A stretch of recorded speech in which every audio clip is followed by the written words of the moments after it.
You know what I've been thinking about lately? How the smallest words we choose can completely change a relationship.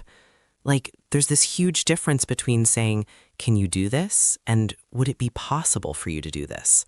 And I'm not even sure I understand why. Oh, that's such a rich question, Alex. Because on the surface, they're asking for the same thing, right? But underneath, they're creating entirely different social contracts. One feels like a demand, the other feels like an invitation. An invitation, that's the word. And it makes me wonder, are we just being polite or is something deeper happening? Like, does the way we ask for things actually change how people feel about us? It absolutely does. And here's what's fascinating, it's not just about being nice. There's actual psychology behind why certain phrases make people want to help us and why others make them want to run in the opposite direction. We're going to explore that today. And I'm guessing this connects to something I've always struggled with, knowing when to say no. Because if asking is an art, then declining gracefully must be too, right? You're reading my mind. We're going to talk about how a thoughtful no can actually strengthen a relationship more than saying yes when you don't mean it. It's all connected. The asking, the helping, the boundaries.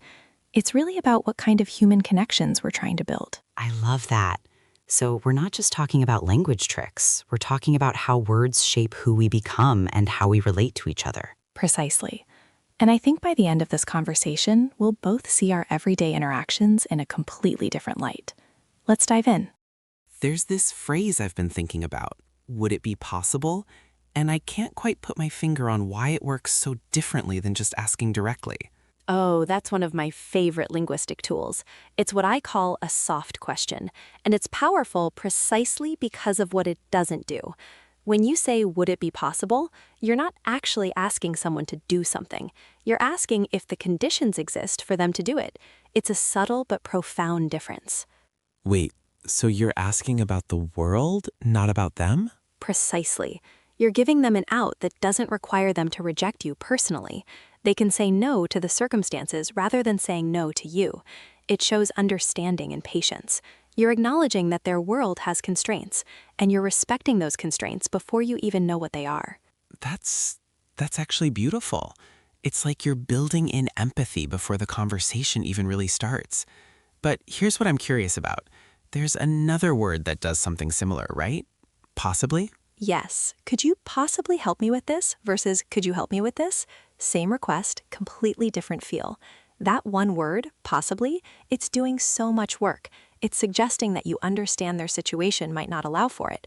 You're showing respect for whatever else is going on in their life. But why does that matter so much? We all know people are busy. Why do we need to explicitly acknowledge it? Because acknowledgement is everything in human interaction. There's a whole framework for this in linguistics. It's called politeness theory, developed by these researchers, Brown and Levinson. They identified what they call negative politeness, which sounds worse than it is. Negative politeness? That sounds like an oxymoron. I know, the terminology is unfortunate, but what they mean is strategies that minimize the threat to someone's negative face, their need for autonomy and freedom from imposition. It's the linguistic effort we make to avoid imposing on others. Every time you add possibly, or if you have time, or would it be possible, you're engaging in negative politeness. You're actively working to preserve their sense of freedom. So it's not just being nice, it's protecting something fundamental about how they see themselves? That's it. We all have this deep need to feel like we're in control of our own choices, our own time, our own actions. When someone makes a direct demand, even a polite one, it threatens that sense of autonomy. But when you use these softening strategies, you're essentially saying, I see you as a free agent. I'm not trying to control you. I'm just presenting an option.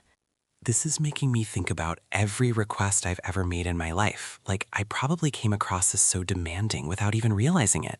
Well, here's the thing. There's a linguist named Robin Lakoff who broke politeness down into 3 simple maxims. First, don't impose. Second, give options. Third, make the receiver feel good. Those 3 principles underlie almost every polite interaction we have. Wait, say those again. I want to really think about them. Don't impose, give options, make the receiver feel good. When you say, would it be possible, you're doing all 3 at once. You're not imposing because you're asking about possibility, not demanding action. You're giving options because the question itself implies they can say no. And you're making them feel good because you're showing respect for their autonomy. That's That's elegant. But here's what I keep coming back to. Why does adding one word like possibly change the entire energy of a room? Like we're talking about a single word, maybe 2 syllables, and suddenly the whole interaction feels different. What's actually happening there? That's the question that keeps me up at night, honestly. I think it's because language isn't just about conveying information.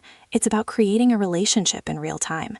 When you add possibly, you're not just changing the content of your request, you're changing the social contract of the moment. The social contract of the moment. I love that phrase. Think about it this way. Every interaction has an implicit agreement about power dynamics, about who owes what to whom, about what's reasonable to ask. When you say, "Can you do this?" you're operating under one contract. I'm asking, you're deciding. But when you say, "Could you possibly do this?" you're proposing a different contract entirely. I'm acknowledging your constraints. You're considering my needs within those constraints. It's collaborative rather than transactional. So the word possibly is actually rewriting the rules of the interaction as it happens. Yes, and here's what's wild. Both people feel it instantly.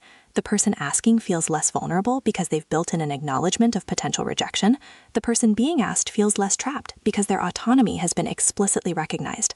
One word, 2 syllables, and the entire emotional landscape shifts. This is making me think about all the times I felt uncomfortable with how someone asked me for something, but I couldn't articulate why. The request itself was reasonable, but something about the way they asked just felt off. That's your negative face being threatened. You were feeling the imposition, even if the person didn't intend it.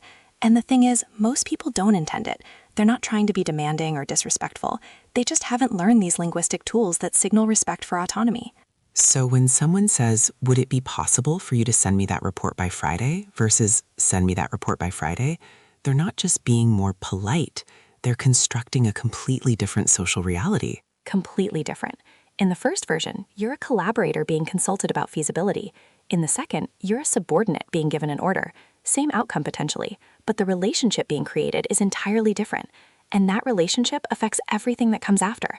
How willing you are to help in the future, how you feel about the person, how you talk about them when they're not around. It's like every request is also a statement about how you see the other person. That's what it is. Language is never just about the surface content. It's always also about the relationship. And these soft questions, would it be possible, could you possibly, they're relationship building tools disguised as requests. They say, I see you as someone with agency, with constraints, with a life beyond this moment, and I respect all of that. I'm thinking about how this plays out in different contexts. In a workplace, if your boss says, "Would it be possible for you to stay late tonight?" versus just, "I need you to stay late tonight," even though you might stay late either way, the first version at least acknowledges that you have a choice, even if it's a constrained choice. And that acknowledgement matters more than people realize. There's something deeply human about wanting our autonomy recognized, even in situations where we don't have much actual freedom. It's why "would it be possible" works even in hierarchical relationships. The boss might have the power to demand, but by asking about possibility, they're choosing not to exercise that power in its bluntest form. They're preserving the fiction, or maybe the hope, of mutual respect. The fiction or hope of mutual respect. That's a bit cynical, isn't it? Maybe, but I think it's also realistic. Not every relationship is equal, and not every request comes from a place of equal power. But the language we use can either emphasize that inequality or try to soften it. Would it be possible is a softening strategy. It doesn't eliminate the power difference, but it acknowledges the humanity on both sides of it. So even when we know someone has to say yes, we still benefit from asking as if they could say no. Without question. Because the asking itself is a form of respect. It's saying, I'm going to treat you as if you have a choice, even if we both know the constraints. And that treatment, that linguistic respect, it accumulates over time. It builds trust, or at least reduces resentment. People remember how you made them feel, even more than they remember what you asked for. This is making me wonder about cultural differences. Are these soft questions universal, or are they specific to certain cultures? That's a huge question. Politeness strategies vary enormously across cultures. Some cultures value directness and see these kinds of softening strategies as weak or dishonest. Others see directness as rude and aggressive. But the underlying principle, that we need ways to make requests without threatening someone's sense of autonomy, that seems to be universal. Every culture has developed strategies for it. They just look different. So the need is universal, but the solution is cultural. Right. In English, we use these modal verbs, would, could, might, and we add words like possibly and perhaps. Other languages have completely different systems. Some use honorifics, some use specific grammatical forms, some rely more on context and implication. But they're all trying to solve the same problem. How do you ask for something without making the other person feel trapped? It's funny because when you break it down like this, it seems so calculated. Like, I'm going to add this word to manipulate your emotional response. But when it happens naturally in conversation, it doesn't feel manipulative at all. It just feels considerate. That's because the best social strategies don't feel like strategies. They feel like genuine expressions of respect and care. And maybe they are. Maybe the reason these linguistic patterns evolved is because they reflect something true about how we want to treat each other. We don't want to impose. We do want to give people options. We do want them to feel good. The language check helps us do that more effectively. So it's not manipulation, it's facilitation? I like that. It's facilitating the kind of interaction we actually want to have. Nobody wants to feel like they're imposing on someone else. Nobody wants to feel imposed upon. These soft questions, they're tools for navigating that mutual desire for respect and autonomy. They make it easier for both people to feel good about the interaction. I keep thinking about that phrase you used earlier, giving the other person freedom. That's really what this is about, isn't it? Not just being polite, but actively creating space for the other person to be free. That's it. That's the heart of it. When you say, would it be possible, you're not just asking a question. You're creating a space where the other person can exercise their agency. You're inviting them into a collaborative decision rather than presenting them with a demand. And that invitation, that recognition of their freedom, it changes everything. Which brings us back to why one word can change the energy of a room. It's not just about the word. It's about what the word signals about how you see the other person and the relationship you're trying to create. Every word is a choice, and every choice reveals something about our intentions and our values. When you choose to add possibly to a request, you're choosing to prioritize the other person's autonomy over your own convenience. You're choosing relationship over efficiency. And people feel that choice, even if they can't articulate why. This is making me want to go back and listen to every conversation I've had and count how many times I use these soft questions versus direct demands. I bet the ratio would tell me a lot about how I've been treating people. It would. And here's the thing. It's never too late to start using them more consciously. Once you understand the power of these linguistic tools, you can choose to use them. You can choose to be someone who creates space for other people's autonomy. You can choose to be someone who makes requests feel like invitations rather than impositions. And that's when it becomes natural. That's when it's most powerful, because it's most authentic. So the paradox is that the more conscious you are of these strategies initially, the more unconscious they can become over time, until they're just part of who you are. Precisely. You start by deliberately adding possibly to your requests, and eventually you can't imagine asking any other way. There's this counterintuitive thing that happens when someone does you a favor. You'd think they'd resent you a little, right? Like, oh great, now I have to help this person. But the opposite happens. They actually end up liking you more. It's one of my favorite psychological quirks, the Ben Franklin effect. And the story behind it is perfect because Franklin was so deliberate about it. He had this political rival in the Pennsylvania legislature. Someone who really disliked him was blocking his initiatives. And instead of trying to win him over with charm or favors, Franklin did something unexpected. He asked the guy for a favor. Right. He knew this rival had a rare book in his library, so Franklin wrote him a note asking if he could borrow it. Very polite, very specific. The rival sent it over. Franklin read it, returned it a week later with a thank you note. And from that point on, the guy was friendly to him. They became allies. That's playing chess while everyone else is playing checkers. But why does it work? What's happening in the rival's brain? Cognitive dissonance. His brain is sitting there going, wait, I just helped this person I supposedly dislike. That doesn't make sense. Why would I help someone I don't like? And rather than sit with that uncomfortable contradiction, the brain does something elegant. It adjusts the belief to match the behavior. I must not dislike him that much. Actually, maybe I kind of like him. So we rationalize our actions backward. We help someone and then we convince ourselves we must have had a good reason, which means we must like them. Correct. And it's not conscious. It's your brain trying to maintain internal consistency. The behavior happened, you can't undo it, so the belief shifts. And here's the thing. It's more powerful if Franklin had done the rival a favor. If you help someone, you might feel good about yourself, but you don't necessarily feel closer to them. But when you do someone a favor, especially a small personal one, you're investing in them. You're creating a connection. There's something about that investment piece that feels important. When someone asks me for help and I say yes, I'm not just giving them my time. I'm also making a tiny bet that they're worth it. And once I've made that bet, I'm kind of committed to believing it was a good decision. That's beautifully put. And you see this play out in the language people use after they've helped someone. When someone says, you're a lifesaver, they're not just being polite. That phrase signals something deeper. that the help felt incredibly important, maybe even urgent. It's expressing a level of gratitude that acknowledges the weight of what you did. I've always liked that phrase because it doesn't feel casual. It's not thanks or appreciate it. It's you saved me. There's vulnerability in that. Without question. And the response matters too.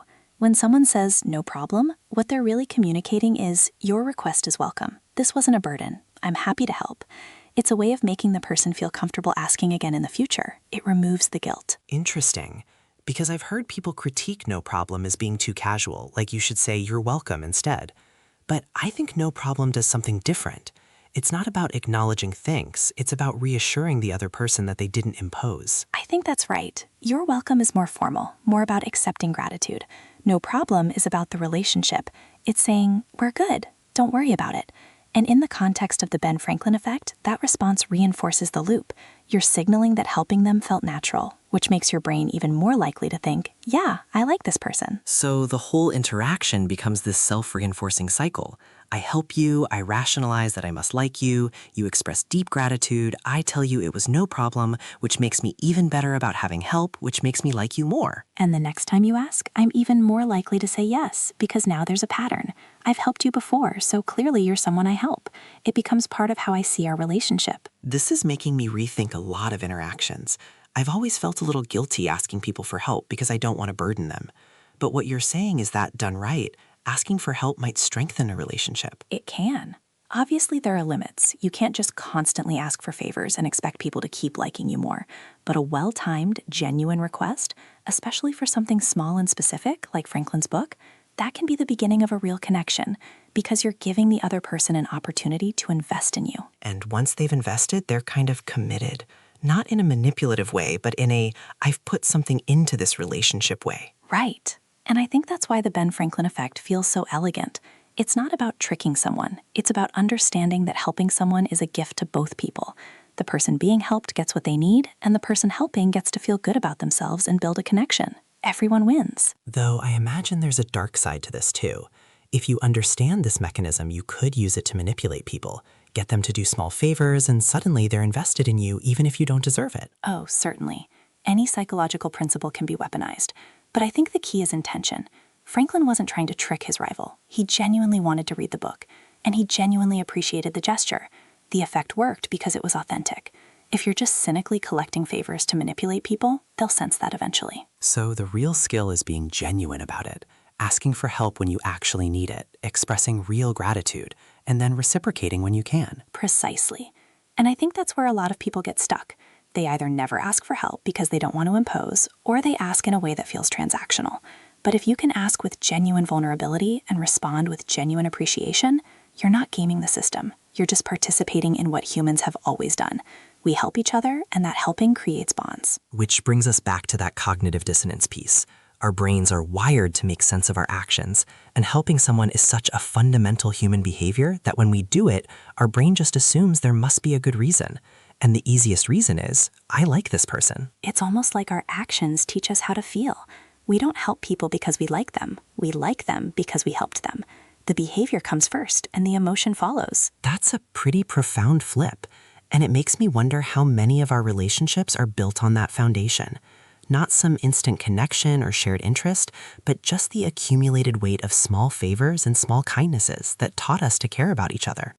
There's this whole other layer to favors, the negotiation. When someone asks you for something and you're thinking, I could do this, but... Right, and that but is where most people get stuck. They either say yes and resent it, or they say no and feel guilty. But there's this middle ground that's quite elegant, the trade. The trade. Say more about that. It's simple in structure, but powerful in practice. I'll do this if you do that.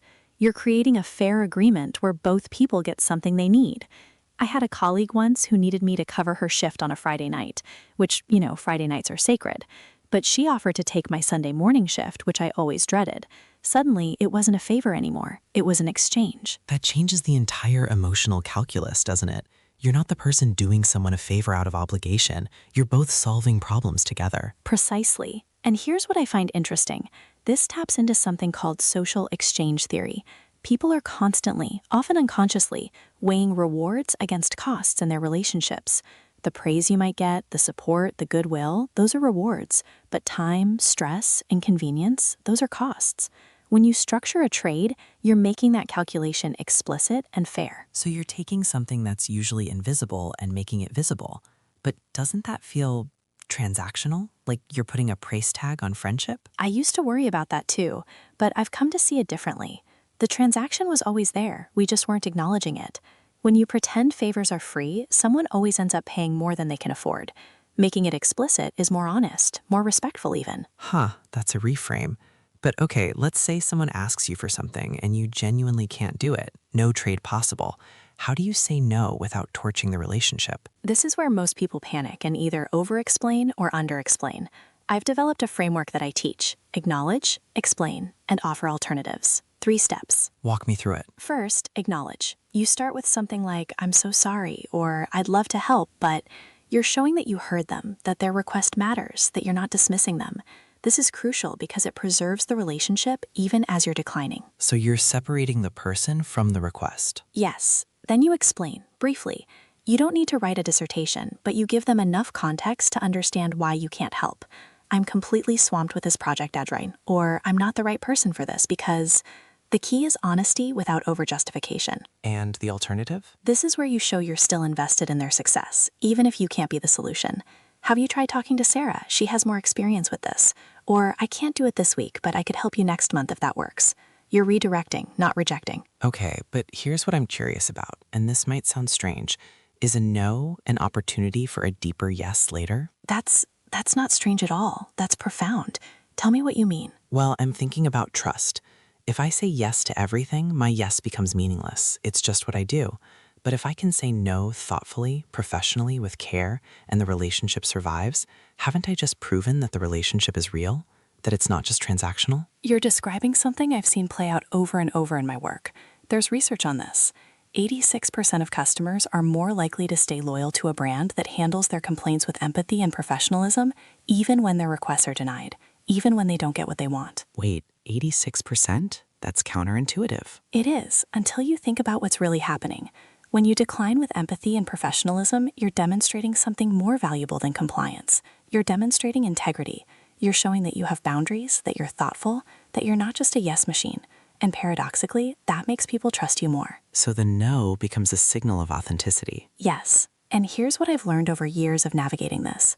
The people who can't handle a professional, empathetic no are usually the people you don't want to be in deep relationship with anyway. They're looking for compliance, not collaboration. That's a filter. It's a filter. And the people who can handle it, those are the ones who come back later with better requests, more aligned asks, because they've learned what you're actually capable of and willing to do. The no creates clarity. I'm thinking about how this applies beyond just favors. In any negotiation, any relationship where there's an ask, the ability to decline gracefully might be more important than the ability to say yes. I think you're right, because saying yes is easy. It's the path of least resistance. But saying no with grace, with care, with alternatives, that requires skill. That requires you to hold 2 things at once: your own boundaries and the other person's dignity. And that's not something we're taught, is it? We're taught to be helpful, to be accommodating, but not how to be helpful by being honest about our limits. No, we're not taught that. And I think that's why so many people burn out. They say yes until they can't anymore, and then they say no in a way that's harsh or abrupt because they're at the end of their rope. But if you practice saying no early, when you still have the emotional bandwidth to do it well, you never get to that breaking point. It's preventative maintenance for relationships. That's a great way to put it. And here's something else. When you get good at this, at the trade, at the graceful decline, you start to notice that people ask you for more appropriate things. They calibrate. They learn what you're good at, what you're willing to do, and they stop asking for things that don't fit. So you're training your social network. In a way, yes. Not manipulatively, but through honest communication. You're teaching people how to ask you for things in a way that works for both of you. And that's ultimately what all of this is about. Creating relationships where both people feel respected, where both people feel like they can ask and be asked, where both people can say yes or no without fear. There's something almost liberating about that. If I know I can say no, then my yes means something. And if you know you can ask without fear of rejection destroying the relationship, then you can ask for what you actually need instead of what you think I'll say yes to. That's it. That's the whole thing. The freedom to say no creates the freedom to ask honestly. And the freedom to ask honestly creates the possibility of real help, real collaboration, real relationship. It's all connected. Which brings us back to something fundamental about human connection. We're not just looking for people who will always say yes. We're looking for people who will be honest with us, even when it's uncomfortable. What strikes me most about this whole conversation? We started talking about words, just simple phrases, but we ended up somewhere much deeper. We're really talking about how we see other people, aren't we? Whether we view them as obstacles to get around or as humans with their own inner worlds. That's it. And here's what I find beautiful.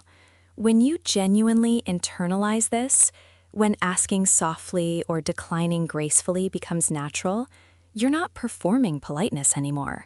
You're becoming someone who sees others as whole people. The language shapes you as much as you shape the language. So if someone's listening to this and thinking, okay, I want to practice this, where would you start? What's the one shift that creates the biggest ripple? Start with noticing. Just for 1 week, pay attention to how you ask for things and how others ask you. Don't judge it, just notice. Because once you hear the difference between I need this and would it be possible, once you feel that difference in your body, you can't unhear it. The awareness itself begins the change. And maybe practice saying no to something small. Something that doesn't matter much, but where you'd normally just say yes to avoid awkwardness. Use that framework. Acknowledge, explain briefly, offer an alternative if you can. See what happens. Every time you honor your own boundaries with grace, you're teaching the people around you that it's safe to honor theirs. You're creating a culture of authenticity, one conversation at a time. That's not small, that's revolutionary. I love that.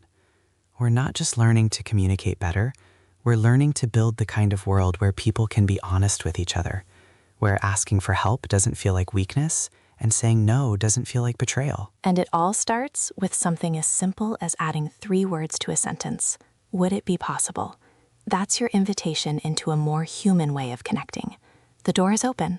You just have to walk through it. Beautiful place to land. Thank you for this, Emma. I think we've given people something they can use today and something to think about for much longer. Thank you, Alex. To everyone listening, go practice being human with each other. The world needs more of that.